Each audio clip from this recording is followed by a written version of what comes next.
Subscribe to our channel by clicking the subscribe button. Click the bell button and enjoy the latest uploads from our channel. Now next topic is mode. ये हमारी तीसरी major है central tendency की.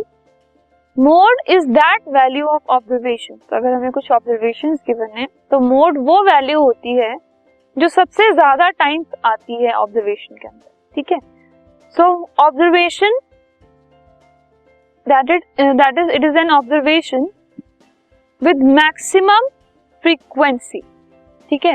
तो maximum frequency मतलब सबसे ज्यादा बार जो ऑब्जर्वेशन आती है उसको मोड कहा जाता है. Let us see an example. Find the mode of the following marks out of 10. 10 में से कुछ मार्क्स गिवन है 20 स्टूडेंट्स के, उसका हमें मोड निकालना है. सो ये 20 स्टूडेंट्स के मार्क्स गिवन है. ठीक है. तो इसके लिए सबसे पहले हम अरेंज कर देंगे इस डेटा को असेंडिंग ऑर्डर में. तो ये असेंडिंग ऑर्डर में डेटा आ गया. ठीक है. मतलब छोटे से बड़ा. अब इसमें देखते ही हमें पता लग रहा है कि सबसे ज्यादा बार कौन सा नंबर आ रहा है. 3 आ रहा है 2 बार, 4 आ रहा है 3 बार, 5 2 बार, 6 3 बार, 7 3 बार, 9 4 बार, 10 2 बार और 2 1 बार. ठीक है. सो 9 एक ऐसा नंबर है जो सबसे ज्यादा बार आ रहा है. तो इसलिए इस डेटा का मोड हो गया 9.